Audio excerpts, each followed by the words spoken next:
Greetings and welcome to the Reparenting Daily podcast. In this podcast, we'll dive deep into reparenting, exploring all of the tools and resources that you'll need to help you along your journey. This podcast is divided into 3 sections.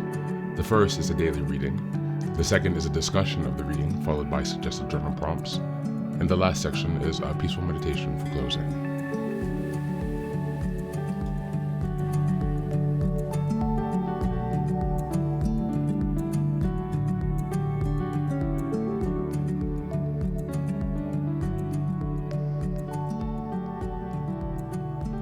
Good morning, good afternoon, and good evening from whenever and wherever you're joining us.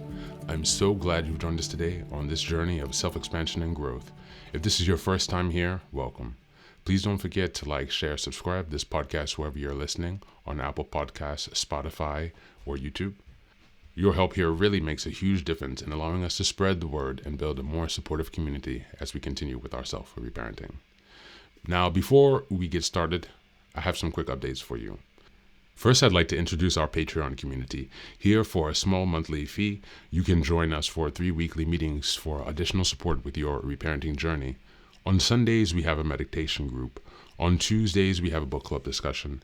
And on Thursdays, we have open topic conversations. You can find out more details about this if you go to the Reparenting Daily website and check out on the community tab. In addition to that, we also have a WhatsApp group to foster more daily connection and support for whenever you need it. And this is a community of fellow travelers from around the world who will always be there when help is needed. It's just one of the many ways that we're building our network of resources that are really going to help support your reparenting journey. For the next update, I'm very excited to announce that I've just released some first books. The first is probably the most important, and it's called the Reparenting Daily Journal. Now, this journal is a daily guide for 365 days of the year. We'll be starting in 2025, and basically each month corresponds to a theme in reparenting, and each week of each month corresponds to a sub-theme of the monthly theme.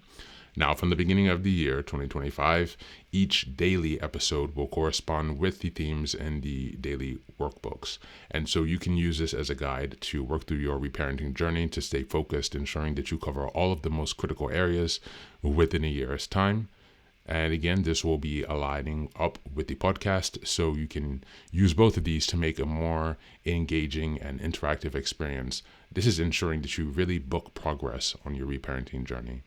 The next set of books I've written is called Fairy Tales for Reparenting. This is a collection of 3 books that contain short stories or fairy tales inspired from Jungian analysis, mythology, philosophy, and psychology that really is targeted to helping you connect to your inner child. And so these stories are very short. They're not very long. They're written in a very simple manner so that it's not too taxing on you, so you can more easily connect with the joy and fun of your inner child. More interestingly, however, is that at the end of each story, there's an analysis section that really analyzes the main themes and concepts within each story to provide encouragement and inspiration. Additionally, you will find corresponding journal prompts after each story and each analysis section to help you reflect deeper on how the themes of each fairy tale can be reflected and correspond to your own personal journey as you work towards self-expansion. You can find all of these books now available on Amazon, so go ahead and give us a look and give us some support.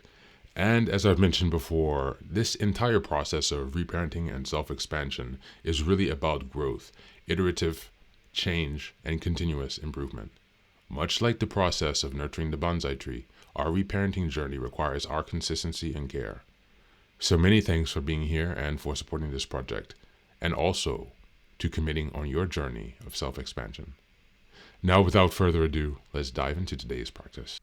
Today's reading is from the ACA Daily Meditation, and it's called Recreation. Just as a reminder, we're in January.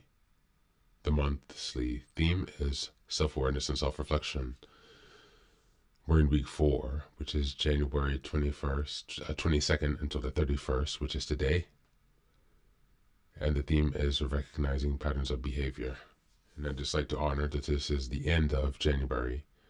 The theme was self-awareness and self-reflection. Recreation. Yet, our childhood and our relationships were still mired in our dysfunction. We created the abandonment and loss of our own childhoods. Big Red Book, page 21. Many of us try to raise our families differently, but without ACA or other types of interventions, we were like our parents. We could only give what we had. This meant we made a lot of wrong choices. We may have become alienated from our children, finding that they resented us just as we resented our parents. ACA presents us with a choice. Stay better and get better in a way that might someday repair our relationships, or feel hopeless to continue and fill ourselves with self-blame and shame. If we choose ACA, we must let go of the fact that we didn't find help earlier, when it could have prevented so much pain.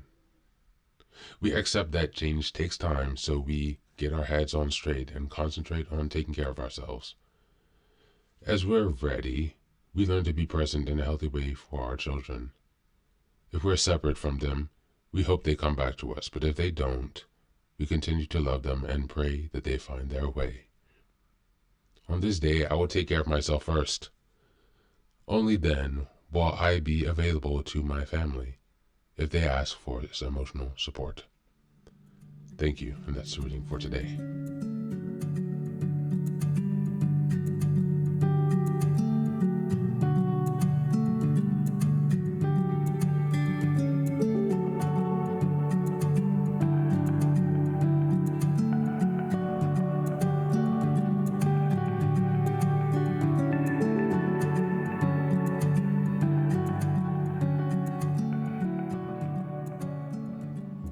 Welcome back.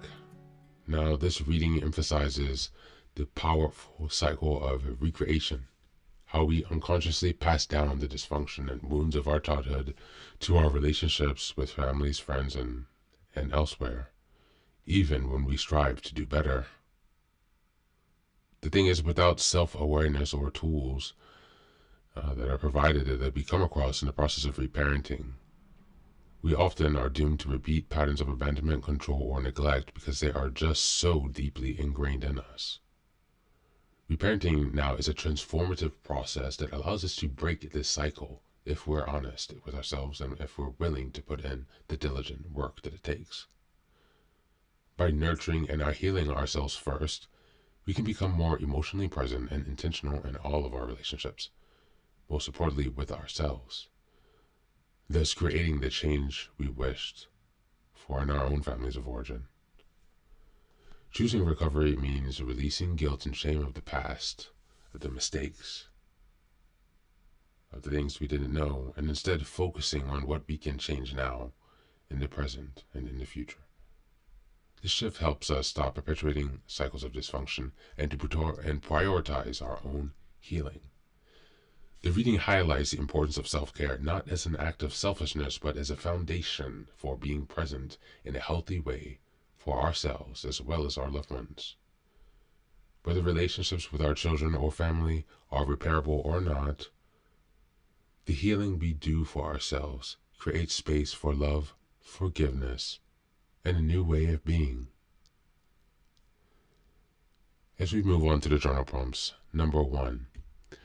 What patterns from my childhood do I notice I'm recreating in my relationships? How can I begin to disrupt these cycles? And number 2, what feelings of guilt or shame do I carry about past choices? And how can I release them to focus on my healing today? Number 3, how does taking care of myself first allow me to show up more intentionally for others in my life? As always, thanks for being here. Take care of yourself and be well.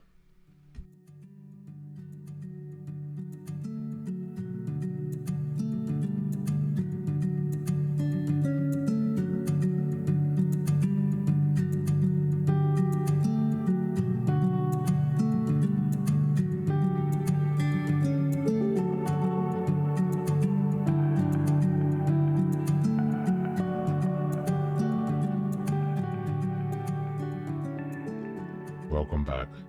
Now, this is the third and final section of the daily podcast. This is your silent meditation. Please find a place where you can be comfortable and undisturbed,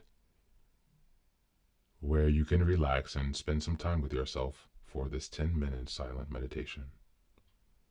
You can choose to be sitting, standing, lying down, or in whatever position makes you comfortable today. Just take some time to listen to yourself. Next, be sure that you are taking some time to be with your breath to connect with your body. Don't be disturbed or overwhelmed by your thoughts. Simply allow them to pass. Just observe them. Do not engage with your thoughts. Only be mindful of them passing, as if they are drifting down a river. Use this time to connect with yourself. Whatever time of day you are listening to this, Namaste.